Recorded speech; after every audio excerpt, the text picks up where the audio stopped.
آگے فرمایا ان الذین یکتمون ما انزلنا من البینات والہدی، ان الذین یقیناً وہ لوگ یکتمون جو چھپا دیتے ہیں، ما جو کچھ انزلنا ہم نے نازل کیا، جو کچھ ہم نے قرآن میں نازل کیا، پیغمبر صلی اللہ علیہ وسلم پر نازل کیا، چاہے وہ وحی متلو ہے، تلاوت کی جانے والی وحی ہے یعنی قرآن کریم ہے، یا غیر متلو ہے جس کی تلاوت نہیں ہوتی یعنی احادیث مبارکہ ہے، جو بھی ہم نے حکم نازل کیا پاک پیغمبر صلی اللہ علیہ وسلم پر،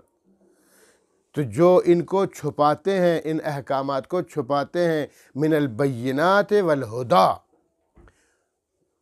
وہ واضح بینات کا مطلب بیان کرنا وضاحت کے ساتھ، جو واضح احکامات، بینات کا مطلب واضح احکامات، جو واضح احکامات ہم نے اتارے ہیں قرآن کریم کی صورت میں یا حدیث میں، لوگ جو ان کو چھپاتے ہیں، والہدا جو ہدایت کی، یعنی اس ایک ایسا عمل ہے، ایک ایسا حکم ہے جس سے لوگوں کو ہدایت ملتی ہے، رہنمائی ملتی ہے، اس کو بھی لوگ چھپاتے ہیں، من بعد ما بیناہ للناس، اس کے بعد کہ اس کو بیان کر دیا گیا ہے للناس لوگوں کے لیے، فی الکتاب قرآن کریم میں حدیث مبارکہ میں جو احکامات نازل ہوئے ہیں، واضح احکامات اور ہدایت کی باتیں، اور جن کو ان کا علم ہے اور علم ہونے کے باوجود بھی ان کو چھپاتا ہے، تو فرمایا اولئک علیہم یلعنہم اللہ ویلعنہم اللاعنون، ایسے لوگوں پر لعنت ہوتی ہے اللہ کی بھی اور لعنت ہوتی ہے لاعنین کی بھی۔ اللہ معاف، جو حق کو چھپاتا ہے شرط یہ ہے کہ اس کو حق کا علم ہے اور وہ اس کو چھپا رہا ہے، اللہ فرماتے ہیں کہ ایسے بندے پر، حق چھپانے والے پر اللہ کی بھی لعنت ہوتی ہے اور لاعنین کی بھی۔ لاعنین کون ہے؟ اس کو اللہ تعالیٰ نے چھوڑ دیا گیا، یعنی لعنت کرنے والے۔ اب لعنت کرنے والے کون ہیں؟ فرشتے ہیں، وہ بھی اس پہ لعنت کرتے ہیں، جنات، تمام انسان، حیوانات، یہاں تک کہ حیوانات بھی ہیں، اور جو زمین پر پھرنے والی چیزیں، سمندر کی مچھلیاں وغیرہ، سب اللہ کی لعنت کرتے رہتے ہیں اس پر، اللہ معاف فرمائے۔ اب یہاں ایک مسئلہ ہے، اس مسئلے کی وضاحت کر دینی چاہیے۔ دیکھیں حدیث پاک میں ہے، من سئل عن علم یعلمہ،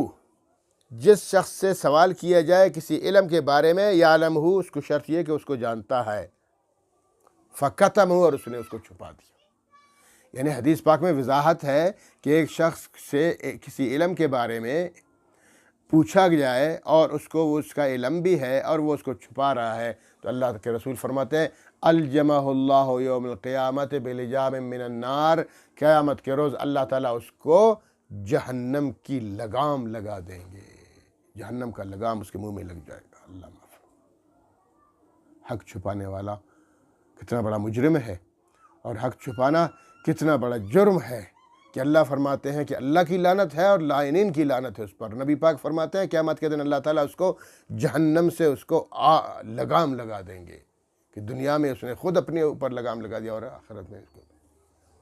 اللہ رحم فرمائے۔ لیکن اس کی مزید تشریح بھی ہے،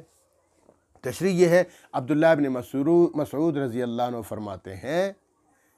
کہ دیکھو قرآن و حدیث کی جو حکمت کی باتیں ہیں، جو دین کی باتیں ہیں، وہ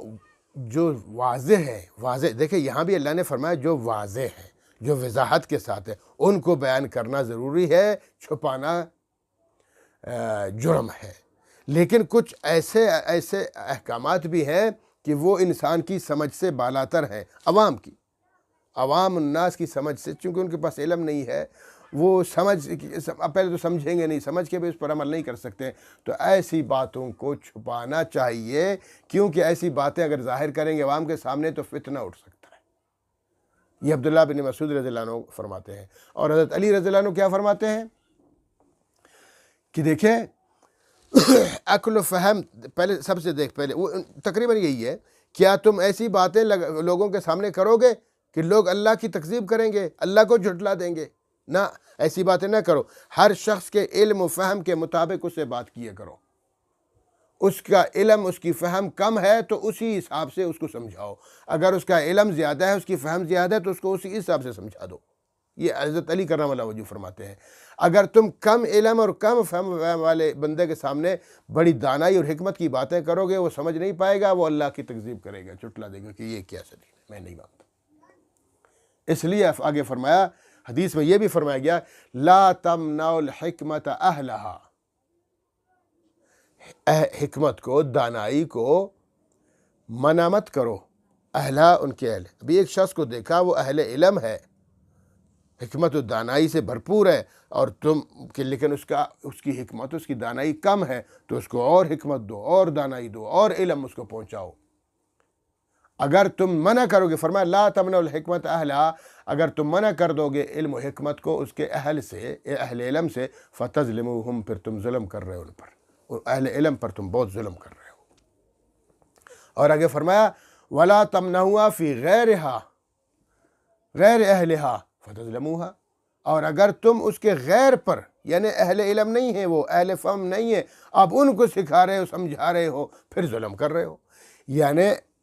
علم و حکمت کے لوگ، علم و حکمت والے لوگوں کے سامنے علم و حکمت کی باتیں کرو، نہیں کرو گے تو یہ ظلم ہے۔ اور علم و حکمت جن میں نہیں ہے، عوام الناس ہیں، جاہل لوگ ہیں، ان کے سامنے جب علم و حکمت کی بات کرو گے یہ بھی ظلم ہے۔ تو یہ علماء کرام نے تشریح کر دی ہے، لہٰذا جو واضح بات ہے ان واضح باتوں کو چھپانا یہ گناہ ہے۔ اس لیے فرمایا